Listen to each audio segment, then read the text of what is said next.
Welcome back to New Rockstars. I'm Erik Voss, and this is a breakdown of Star Wars Ahsoka Episode 2, Toil in Trouble, a reference to the witches of Shakespeare's Macbeth, Act 4, Scene 1, because in Ahsoka, witches be crazy. Fair is foul and foul is fair in the state of the New Republic, so let's break down this episode scene by scene and explain why Morgan Elsbeth said time before the word space. Where we're going, we don't need purrgil. And yes, you may have noticed I'm wearing our Fulcrum shirt available at nerdriot.shop. It's the best way to support what we're doing here at New Rockstars. Also, please subscribe to all 3 channels in the New Rockstars network, especially the Break Room, where you can find our Ahsoka After Show Wookiee Leaks. My Easter egg breakdown of Episode 1 is already on this main New Rockstars channel in a separate video. Okay, the Lucasfilm intro to Episode 2 has changed since Episode 1. That episode, the helmets and droid heads were reflected only in red light, but here it is back to a mix of red and blue. Red on Vader, blue on 3PO, blue on a Clone Trooper helmet, a Rex cameo this season, red on the HK Assassin droid, blue on the Inquisitor Marok, blue on Huyang, red on the Stormtrooper, blue on Chopper, and then red on Sabine's helmet. The episode opens with Ahsoka in Sabine's hospital room on Lothal. From White, we hear bits of dialogue echoing from last episode. You really think Ezra's still out there? I'm counting on you to see this through. This isn't just about finding Ezra. It's about preventing another war. We've been looking for this. That's too bad. The voices end when Ahsoka wakes Sabine up with this sound effect. Sabine. After Sabine's defeat last episode and Huyang's absolute burying of her ego this episode, Sabine faces some major doubts in her abilities as a Jedi and her Force sensitivity. But her vivid dreams and the sound with which Ahsoka pulled her out of these dreams makes it seem like Sabine still has some unwieldy connection to some kind of mysticism. The Sith rule of 2 favors pairings, of course, reflected with the Master and Apprentice of Episode 1's title, but Episode 2 invokes witches. Bubble, bubble, toil and trouble, fire, burn, and cauldron, bubble! And witches come in how many, Hocus Pocus fans? 3! So who are the 3 witches of Ahsoka? Perhaps Sabine's struggle with the Force, despite these mystic qualities, could actually give her a different status, a Night Sister. So our 3 witches of Ahsoka could be Morgan Elsbeth, Shin Hati, and Sabine Wren. Shin and Baylan are no longer Jedi, but they are something else. And these opposing natural forces could explain why Ahsoka and Sabine struggle to work together. It's not enough that Sabine is Mandalorian. She bristled with her House Vizsla lineage. Something else is calling to Sabine, and she could be revealed as part of the Night Sister ancestry. I'm just starting off with a reach theory this episode to alienate the half of you who watch these videos for like Orabesh translations like I'm a YouTube Huyang. Sabine reports, There were 2 galaxies, and then a pathway appeared between them. Where did the path in our galaxy begin? yeah, Ahsoka leans forward, clearly having theorized on this path and this second galaxy in the past. The starter planet we learn is Cetos, where Baylan and Shin approach the Stonehenge-esque ruin with their Eta-class shuttle. Now, Stonehenge in our world was constructed sometime between 3000 BC and 2000 BC, and its original function remains up for debate by historians and archaeologists. Perhaps a burial site, perhaps something associated with astronomy. But the design of these ruins in Ahsoka clearly builds on that historical mystery, as this Cetos structure is clearly part of a star map, but when you compare it to the Arcana Night Sister ruins that we saw last episode, those were far more preserved. The state of these ruins indicates something even older, something more forgotten. You may remember the Jedi ruins on the planet Tython from the Mandalorian episode The Tragedy, but I've always wondered if those Jedi ruins could have been built on top of something even older, because even the music Kevin Kiner composes for these shots makes us feel like we are peering in on a lost civilization.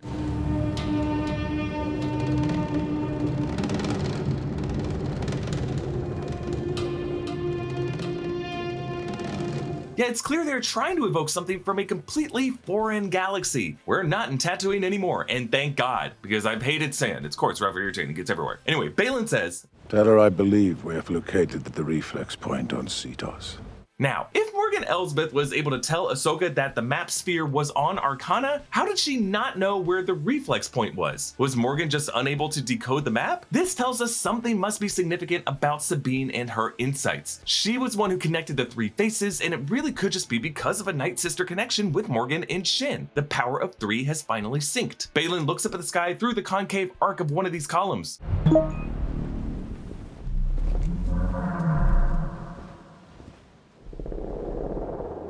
Yeah, that horn makes it sound like something is calling to him, perhaps another whale call of the purrgil, since it is their path that he's gazing out at. Ahsoka force senses Sabine and Shin's duel from the night before.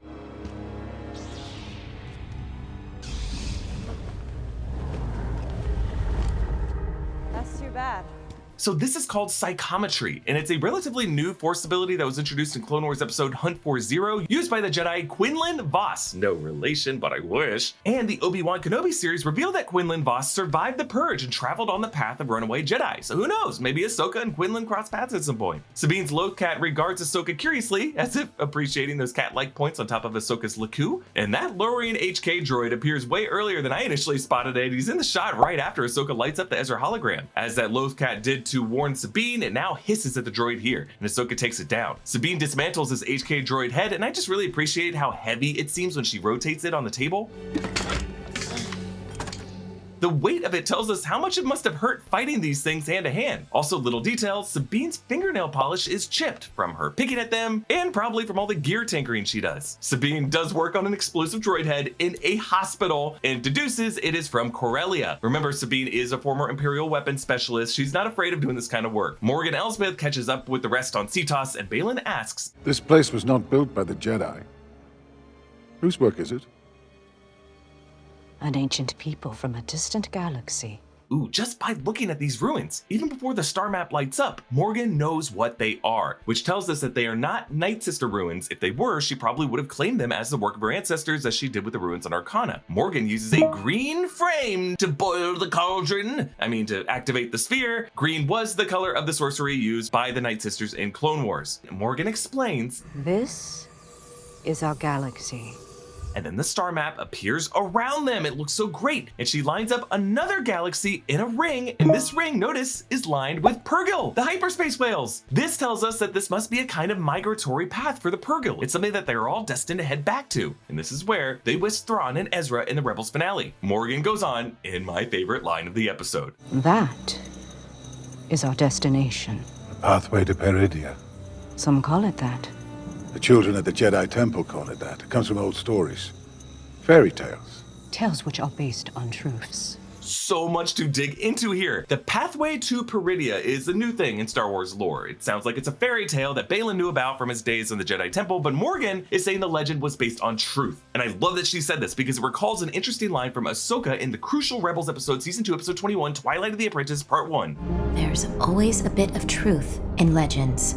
Truth in legends. In that moment, Ahsoka was affirming things like the legend of Mortis with the father, son, and daughter, real experiences she went through, as well as the legends of the Sith and the Jedi. But it was also a meta line from Dave Filoni that the Star Wars Expanded Universe stories, aka legends, still bore truth. This line came months after The Force Awakens came out, after Disney's acquisition of Star Wars, and they recategorized so many stories as legends. But at this point forward, for Dave Filoni, that was really his mission with every Star Wars title, starting the next season of Rebels, Season 3, with the character of Thrawn, who you could say is really the best of expanded universe fiction from Timothy Zahn's novel starting in 1991. At this point, it had been categorized as legends, but with the return of Thrawn, he made Thrawn canon once more. Now, when we ask who built this star map, who built these ruins, there are a number of ancient civilizations in Star Wars lore we could look at that predate the Sith and the Jedi. Like the Grisk was a warring species from the unknown regions that threatened Thrawn's civilization, the Chiss Ascendancy, but I am betting that the ancient people from a distant galaxy that Morgan refers to are the Rakatans. So the Rakata, aka the Builders, were an ancient amphibious humanoid species, the race believed to have invented hyperspace technology. As a force-sensitive race, the dark side corrupted the Rakatans and turned them into cruel warriors who enslaved every other species they came across, forming their infinite empire. The Rakatans actually came up in the Knights of the Old Republic game, which also involves star maps such as this. Dave Filoni and his team are clearly into Knights of the Old Republic. They keep bringing up references to Knights of the Old Republic details like the Crate Dragon and its giant pearl from the Mandalorian Season 2 premiere. We also know that Lucasfilm wants us to remember the Rakatans because they included in Andor of all titles, this cryptic little Easter egg. It's a Quati signet, blue kyber, skystone, the ancient world. Celebrates the uprising against the Rakatan invaders. The uprising against the Rakatan invaders, the moment the current ancient era of Star Wars civilization overthrew the Rakatan Empire. So with this detail in Andor, the Rakatans shifted from being an apocryphal legends backstory to firm Star Wars canon. So my theory is that the Rakatans are the ones who built these ruins. The Night Sisters are a cult from that Rakatan era using dark sorcery predating the Jedi and the Sith, and the purrgil are the species of whales that the Rakatans derived hyperspace technology from. We might be looking at a pathway not just through space, but through time, because Morgan says here, Thrawn calls to me. Across time.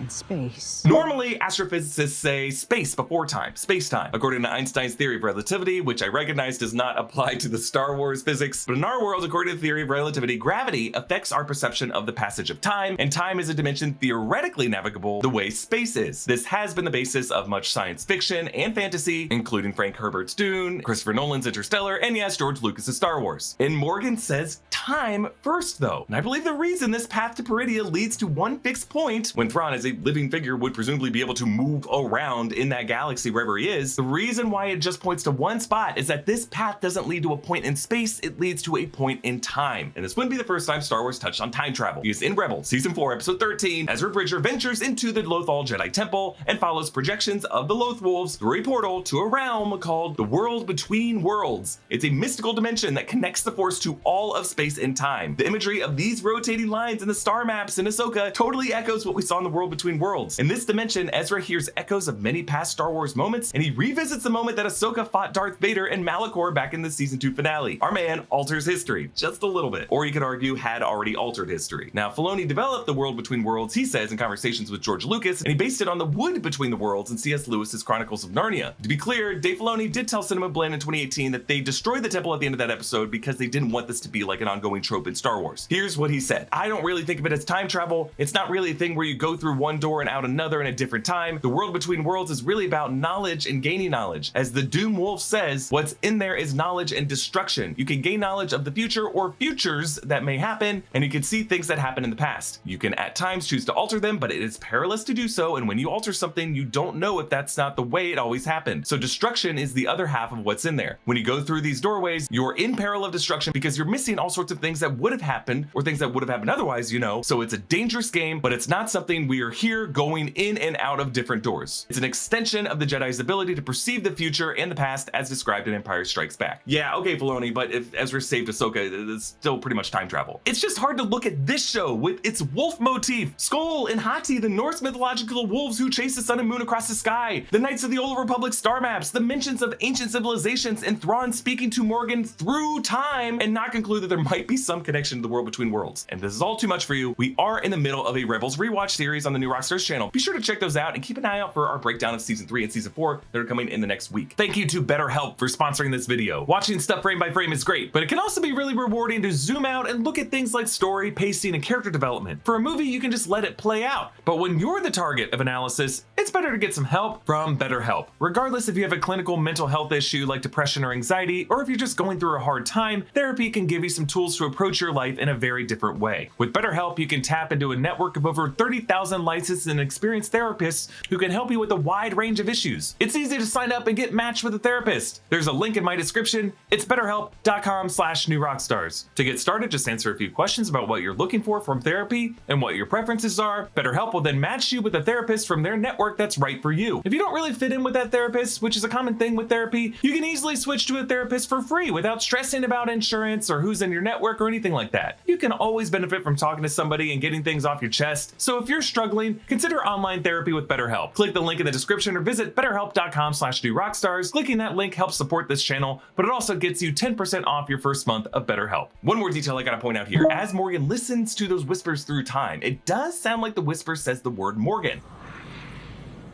So is Thrawn part of the Night Sisters himself, or is there another acolyte of Thrawn's, wherever he is, whenever he is, who is calling out to Morgan? As Morgan leaves, Baylan tells Shin that once they find Thrawn, for some it will be war, for others a new beginning, but for them, Power.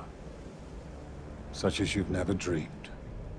Baylan's objective is beyond the Rebel versus Empire conflict to the present generation, beyond the Sith or the Jedi whose teachings that they practice now, really an ancient interpretation of the Force that has been lost to the ages. Okay, on to Corellia, which has an atmospheric gate similar to the planet of Scarif in Rogue One. The surface of Corellia is covered in water, with industrial interlocking docks and pathways. We actually saw Corellia from the street level in the opening sequence of Solo: A Star Wars Story. That's where Han Solo got his start. I like how in the pods below, you can actually see vast Imperial Star Destroyers in various states of deconstruction, the back parts of their triangular shape still visible. Ahsoka parks the T6 beside the Phantom 2. This is the detachable shuttle that connects to the Ghost, the primary ship in Rebels. Regional Supervisor Min Weaver is played by Peter Jacobson, longtime character actor, best known as Dr. Chris Taub on House MD. The Ghost Crew's astromech droid Chopper sits in the droid port of the Phantom 2. As was the case in Rebels, he is voiced here by Dave Filoni himself.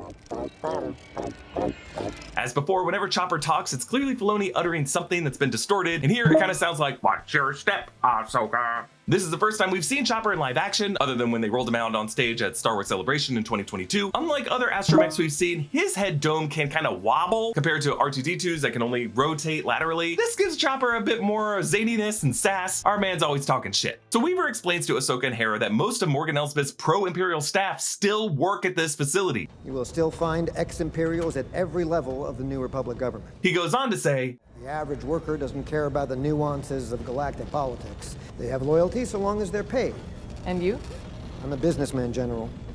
My loyalty is to my investors. Son of a bitch. Like in season 3 of The Mandalorian, this is part of Lucasfilm's long game of showing the vulnerabilities of the New Republic that are just gonna make it easier for threats like the First Order to rise. This whole debate over the New Republic's defense priorities is better explored in Chuck Wendig's Aftermath novels, as well as Claudia Gray's Bloodline, which goes into Leia Organa's fallout with the New Republic and the formation of the Resistance. Hu Yang, meanwhile, continues to practice some Jedi protocol as he plays matchmaker to try to get Sabine to return to Ahsoka, but I like how he does not flatter her. I have known many Padawans over the centuries, and I can safely say your aptitude for the Force would fall short of them all. I love this line because it shows that Sabine isn't just like a randomly apt user of the Force. She sucks. But again, she still has some mysticism with these dreams, and they may be rooted in something older than Jedi orthodoxy. Meanwhile, Weaver explains that they produced 9 hyperspace engines from the old Star Destroyers for some new ship that Hera calls bullshit on because the New Republic isn't working on anything that big. We learn later that this is for Morgan Elsbeth's Eye of Sion, and 9 hyperdrive cores is totally excessive. You should only need 1, but for something this big, you need 9. And in our numerological focus on the number 3, magic number 9 is 3 sets of 3.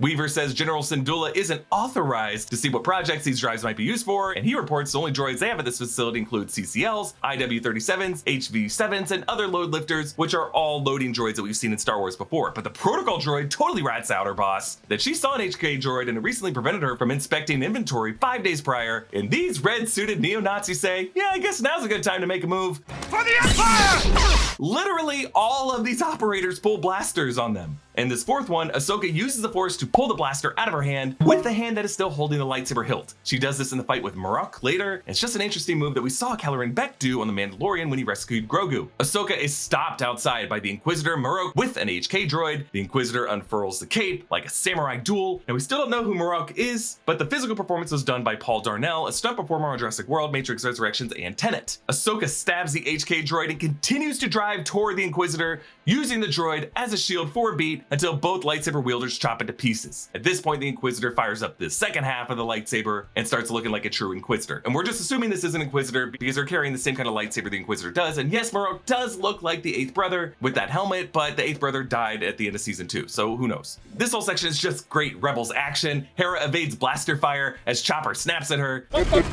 can't just shoot it down, it would crash into the port city. Just ready a tracking device.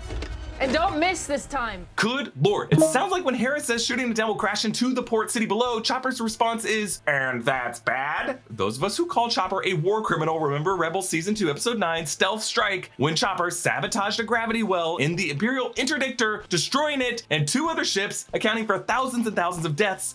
Don't tell me it was wartime. Don't compare it to Luke destroying the Death Star. This is totally different. There are other ways Chopper could have handled this. And you just cannot ignore all the times he was a little stinker. I get it. Calling Chopper a war criminal, you would have to call many of these characters war criminals, but none of them are as mean and as stinky as Chopper is. Though, in fairness to Chopper here, it seems like everyone on that Corellian base were Imperial sympathizers, so, you know, I guess I can't really blame him. Chopper snaps at Hera.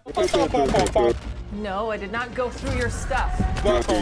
And as Chopper puts his hands on his hips, it sounds like he chirps, did you go through my stuff? And then, yes you did. Marok rotates a lightsaber blade and chucks it at Ahsoka. Balin's Eta-class shuttle fires on Ahsoka, and Marok boards it. And I think my favorite Ahsoka move of this episode, she no-look dodges the lightsaber as it boomerangs past her shoulder. The tracker that Chopper uses looks somewhat like the puck that Obi-Wan Kenobi uses to track Jango Fett in Attack of the Clones, but Hera rolls the Phantom 2 over the CT transport, giving Chopper a window to toss his tracker on the hull, and it is freaking badass. Kind of reminds me of when Rey rotates the Millennium Falcon in The Force Awakens with the dead drop to align Finn in the gunner seat.